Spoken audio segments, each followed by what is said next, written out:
So since it is Haunted House Week over in Killer Flicks, I am going to talk about my most watched modern day horror film. Yeah, this. I don't know what it was, but I got super crazy into it for a while and I watched the shit out of it. So let's talk about 1408. Oh wait, this Blu-ray sucks because it has the alternate director's cut ending. Oh, so I always end up watching my DVD. There's nothing to suggest that this is the director's cut. Doesn't say it anywhere on it, but it is, and that's the only freaking Blu-ray they make of it. So I always end up having to watch the inferior transfer. But that's the film I like better. Threw this Blu-ray in, I was all excited, and then I started seeing a couple little additional scenes and alternate takes, and then the ending, and I was like, what is this crap? So, yeah, I always end up watching the DVD. That's how I've always watched it. And I've had that Blu-ray for a long time. Maybe I should look in the foreign market somewhere for, a theatrical cut version on Blu-ray.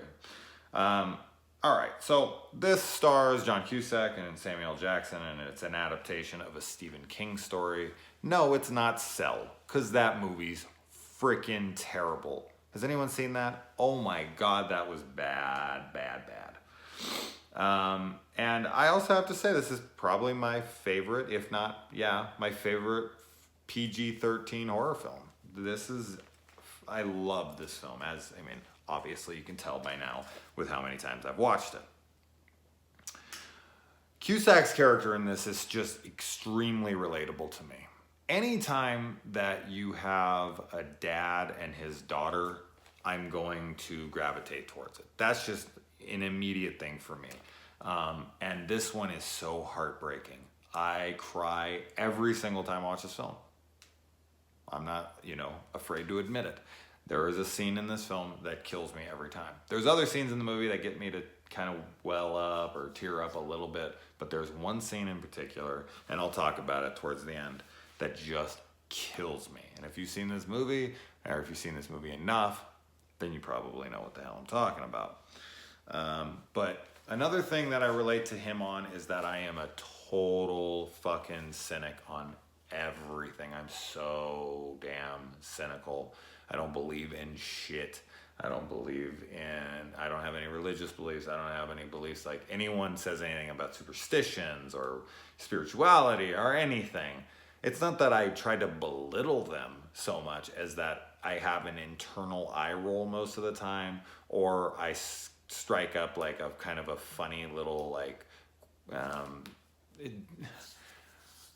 sarcastic dialogue with them to just to push their buttons a little bit and see how far their beliefs go and where they're stuck and where they're not and what things are around. And that's why I always end up getting in fights with them, because people are very adhered to their religious beliefs, their spiritual beliefs, their superstitions and whatever. And I just always find them to be fascinating. And I want to push that button. I want to push it, and I want to see, what they believe. And it annoys me that they can't talk about it. But anyway, his daughter dies, and he becomes kind of obsessed with going around to these haunted places because he very desperately wants the afterlife to be a thing. He's looking for any evidence that there's something, that there's this elusive light at the end of the tunnel, as he says, or, and that would be me too. Kind of reminds me of a movie called The Possession of Michael King. His family dies, and he freaking goes out, and he has like every voodoo curse put on him, every kind of superstitious, every kind of everything, to prove it's all bullshit, because he wants so badly to be wrong. He wants so badly to find something so that he can be like, there is something, like my daughter, my family, whatever. And in this movie, let's talk about this movie about. He wants any hope that Katie still exists somewhere. And I completely relate to that, 100%. Even during his little, book signing, he exposes himself as a fraud because, he used to write real novels like The Long Road Home. But once his daughter died, he fell into this, rut where he wanted so badly to prove the afterlife existed But after seeing nothing and being to all these locations, he's just kind of fallen further and further down the rabbit hole. And when someone asks him at the book signing, like, so are you saying that ghosts aren't real? He's just like, goes off on this tangent of why, these hotels make it up because the internet moves away and they need business, and, that he's brought every freaking thing that's possible to see, all this equipment to see if ghosts are in there, and he's never seen a damn thing. And they are all just like, okay, so I shouldn't even bother reading your book. And he's just he's so gone at that point. Doesn't care, doesn't give a shit about anything anymore. But he's still, the fact that he continues to do it, the fact that he calls 1408, the fact that he goes there, the fact that he keeps writing these books, he's just obsessed. He never wants to give up hope that Katie could still somehow exist somewhere. And I completely get that. Even though my cynicism would be like DEFCON 1, it would be maxed out.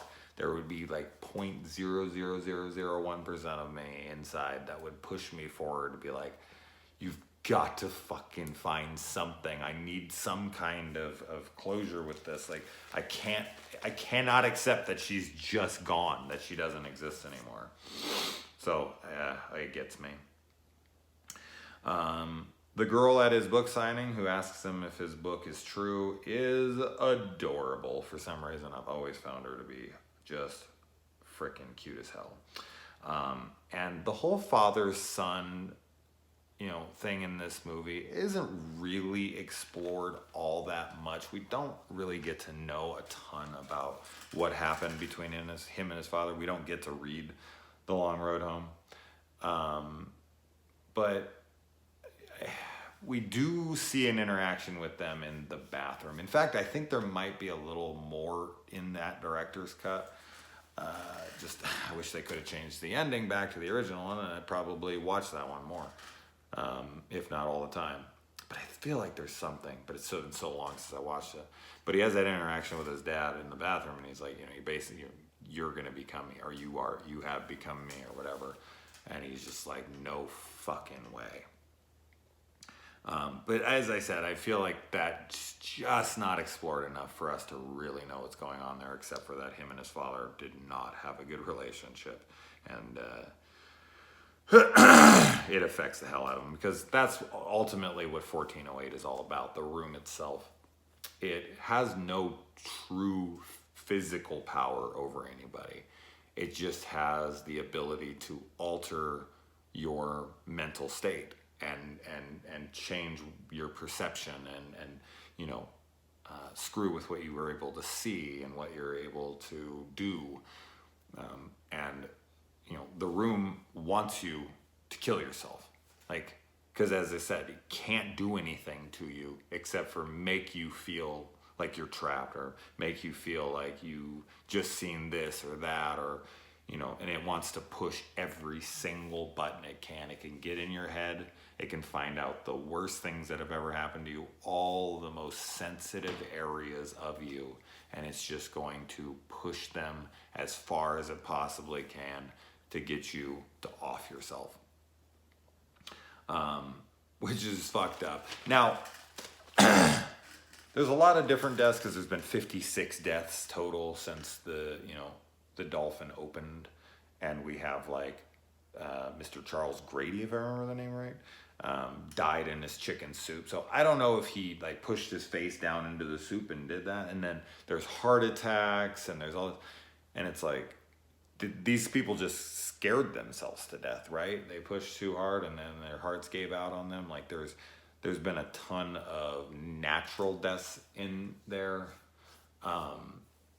So yeah, it's interesting. Those are a little off of the whole suicide thing, but as I said, you can kind of explain them away. So it's not like a plot hole or a gripe or anything. It's just an interesting thing to look at. And I write down shit here sometimes and I'm like, why did I even bother? Like when he parks at the post office, he has a big old truck and he takes 2 parking spots. I hate people like that. Don't you? Don't you hate people like that? Fucking egos. But it's so not worth mentioning, but I saw it. I was like, oh, Mike, come on. I don't like people like you. Don't do that. Then he gets a postcard in the mail, and 1408 equals 13, 1 plus 4 plus 0 plus 8. And he says cute. And cute is a line that I personally use a lot because of In the Mouth of Madness, but it was further solidified into my vocabulary with 1408 as well. I don't know why I've always been a fan of that word, but every once in a while people are like, cute? Do guys say that? I'm like, I do. So he calls them up. They won't let him. She's like, that room isn't available. And so he calls his agent, which is played by Tony Shalhoub. I don't know how the hell to say this guy's name. I love him in this movie. He's only in it for like a good 2 minutes. It's kind of like the Jackson Harlow of this movie. But I just love his little interactions when he calls, you know, the lawyer into the room, and he's just like, speak quick, man. This guy's $400 an hour. And I don't know. He's great. I don't know him because I never watched Monk ever. I've never seen a damn episode. But I've seen him here and there, and he's always good. He's underused in this, but when he is used, he's used very effectively. I thought he was funny, and I thought his dialogue was really good. And Mike hasn't been to New York since the death, so this is just already bringing up thoughts of his daughter right when he gets there. The guy that the girl goes, when he goes to try to check in, the girl's like, excuse me, and she goes and she talks to the manager really quick. The guy who goes to get Olin is, I talk about Gotham on here a lot, but for fans of Gotham, it's Solomon Grundy. I haven't watched this movie since I started watching Gotham, so when I saw him, I'm like, Solomon Grundy. Now, the interaction between Jackson and Cusack, when they go in the back room and he offers him the bottle and all that stuff, and they talk about the room and all, is fucking fantastic. I could watch a whole movie of that. They could have done the whole fucking film, like a different film maybe, but they could do a whole film of those 2 characters just going back and forth. I don't know what it was. It was captivating. It held my attention the entire time, every time. I love the way they bounce off of each other. You know, they're just both very intelligent, and they're always trying to, get around the other one. I love that Cusack accepts the bottle and then takes the swig and puts it in his bag and takes another swig and then looks over at him. He's like, I'm still staying. Damn it all to hell. It's so good and messed up. It's like an $800 bottle. He just bags it, and then he's like, oh, by the way, I'm still staying. Like, you thought no, I'm going. And he shows him the docket of carnage. And he's like in his ear, and he's just like, please don't do this. He's just like begging him, selfishly, I don't want to clean up the mess. He's so tired of people dying in there, and he just is trying everything to the best of his ability to help him. And I can't get enough of that. But what finally makes Olin realize that, Mike Enslin means business is when he says there's no God to protect us from them, is there? And it's just like the look on Olin's face when he says that, he just like, it's like dawning realization of like, so there is no talking you out of this. Like, that's it. Now, then they go over and they grab a key, and he gives them the key, and he says, electronics don't work in 1408. But Mike watches television. Now, this can be explained away, because as soon as he walks in the room, this room is fucking with his perception from like minute 1, because this is like a time loop and no time is really passing at all. This whole movie might take place in 1 second in his head, but it's just gonna keep playing for, he'd probably stay in there for years and years and years, because it's just slowed down his thought process to the point where time has come to a halt. So that isn't to say when he goes over and turns the TV on, watches, and then when he works with his computer later and all that stuff, and his alarm clock and all those are all electronics and they all work. So that was off, but as I said, it could be explained away because this room might be screwing with him from moment one. That being said, though, the clock doesn't start until after the repairman comes. And when the repair guy comes, the door won't let him completely open it, and then he has to struggle and pull it open, and that's like his last chance. Because he gets like a first last chance, that sounds funny, but he gets one when he bumps into the little leg stool thing, and the elevator door is open when he's looking at the docket of carnage, as I already call it. And the door is open, and it's like a last, are you sure? Are you sure you want to go in this room? Like, this is your last chance. And then he goes in, and all this, things happen. He calls the guy to come up to fix it, and he can't get the door open. Then it finally bursts open, and I feel like he could have ran out of that room right there, and he wouldn't still have been in the room. Because then when he closes the door, he goes over, he sits on the bed, and then the clock starts 60 minutes. And I do believe that's when, this all took place in there. So I do think that he watches TV before that. So no, that's a little off. Electronics are working in the room. But maybe they just let them. They have control, I guess. So it's not, as I said, it's not a plot hole or anything, but it is there. And yeah, it's just like, and it also further supports that when Olin is telling him about this maid from El Salvador that's locked in the bathroom for like only moments, and when they open the door, she's gouged her own eyes out and is laughing hysterically. She's only in there for moments, and she gouged her own eyes out. I mean, this has to slow down time, because if she was only in there for a moment, how could she have went crazy enough to stab her own damn eyes out? So yeah, it's messing with time, absolutely.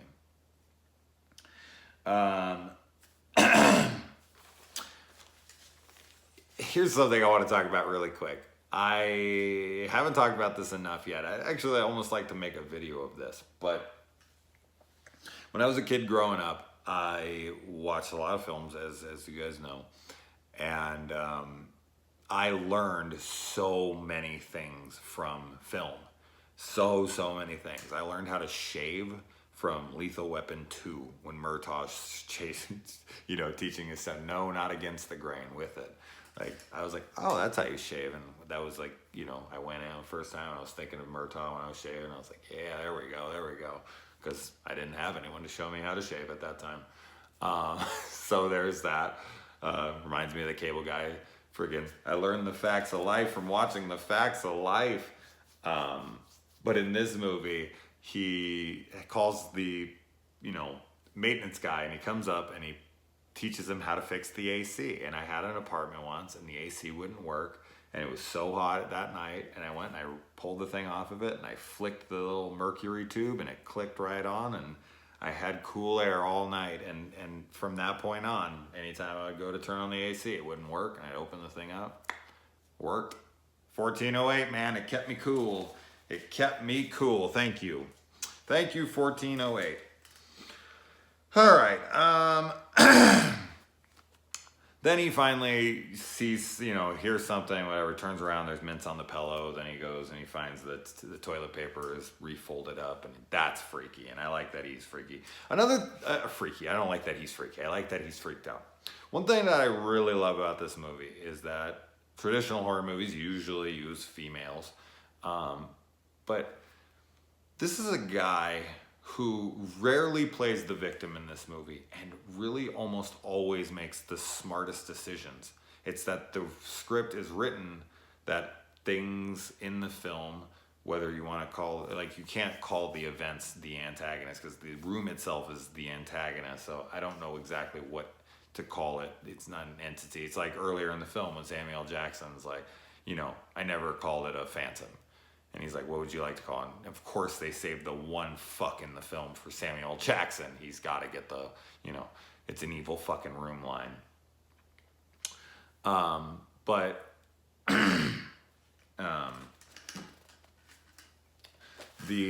I like that he's never like that he's always on top of it. That like he tries everything. He goes out the window, he counts out the paces, he goes up in the thing and he crawls all the way around in the ventilation system.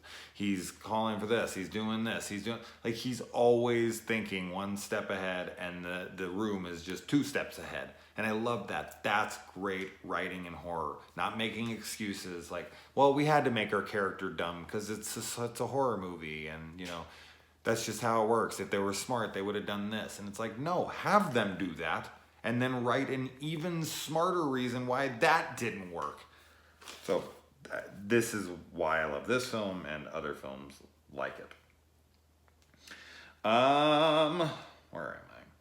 He takes the black light around the room. That part is pretty silly because he sees the blood all over this and that. The carpet, they would have changed that carpet out, but let's say they didn't.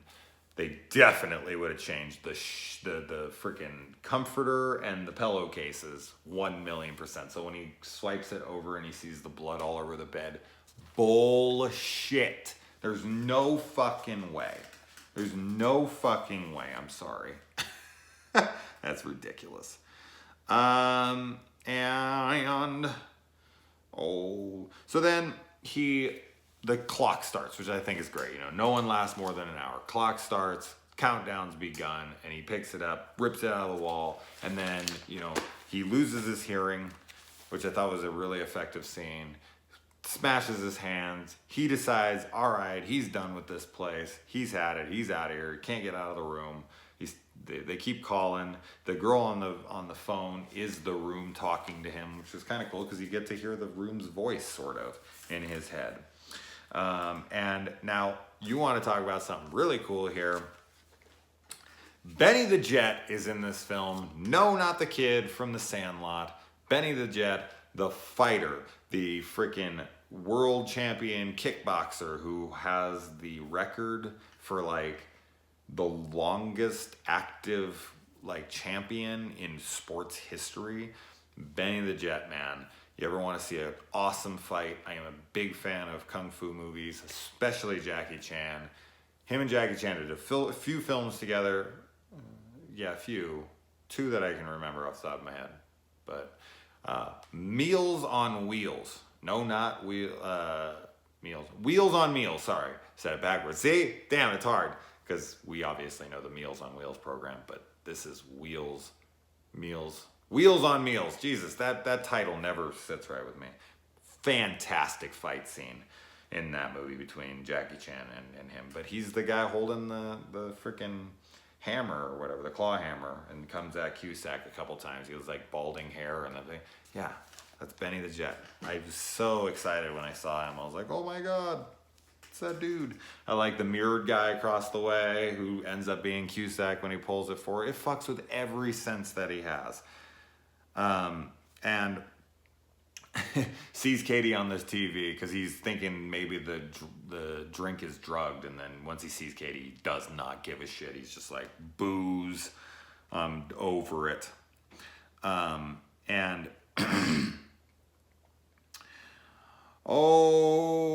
I think that we might just want to go. There's a scene when he's talking to his daughter, and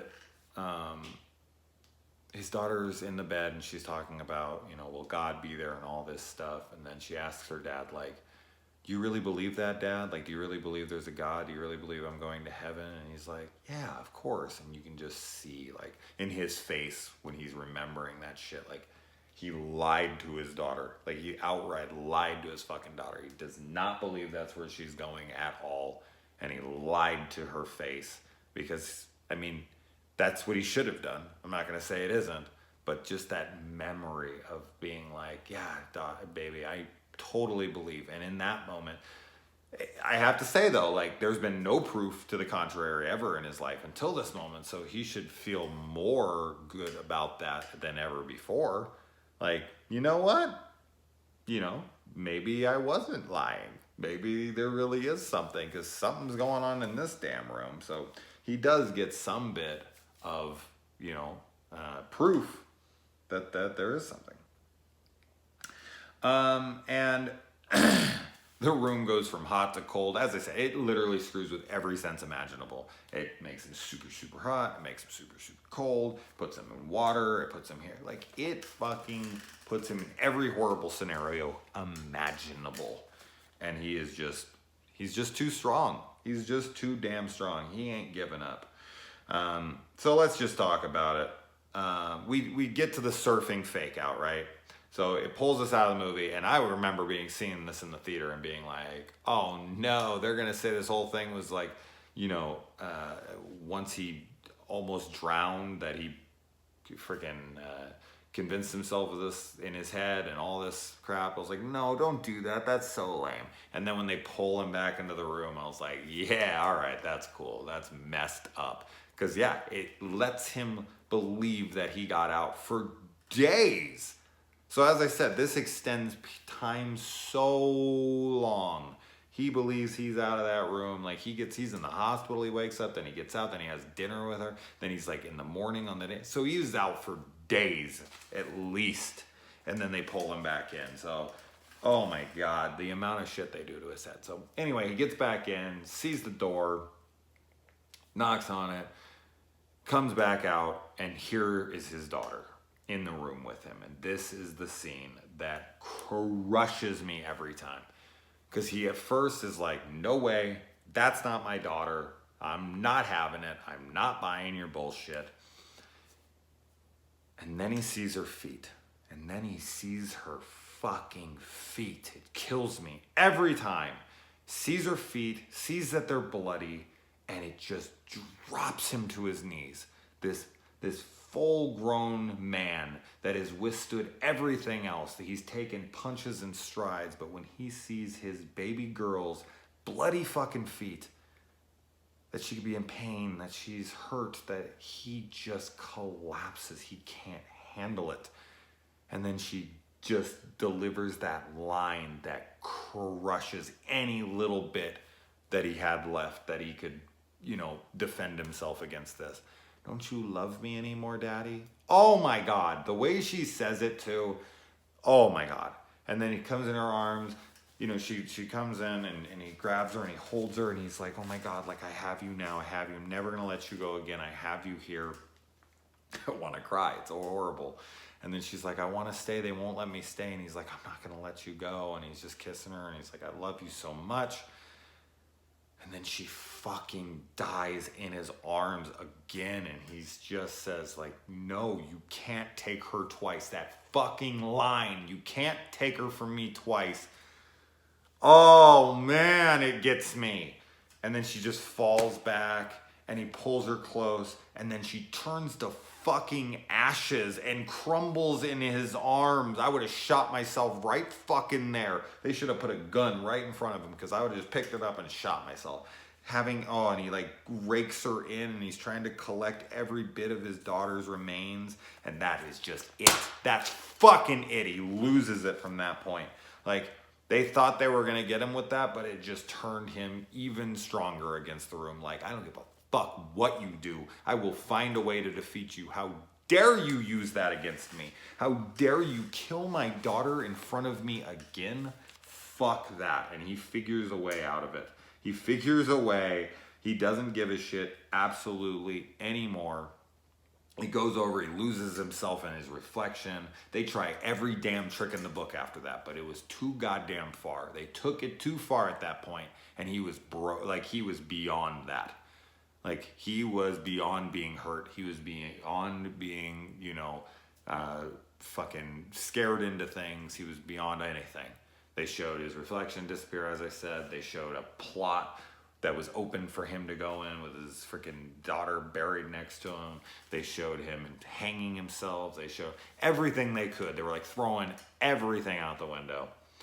And, I didn't mention that the clock runs out, obviously. It recycles and it shows him, like, he's just going to live this hour over and over. The phone calls him and he's like, why don't you just kill me? And she's like, we leave it up to you. Like, you can use our express checkout service and, you can choose to live this hour over and over again, or you can kill yourself. And, he freaks and he goes and he sits and he has that bottle And he's just like, this fire has to be real. Like everything else couldn't be. And he lights it and he burns the fucking place and he throws the thing out, you know, shiver scale, 10 skulls, and backdraft blows up the fucking room. And yeah, gets out of the room. Olin's like, well played, Mr. Enslin.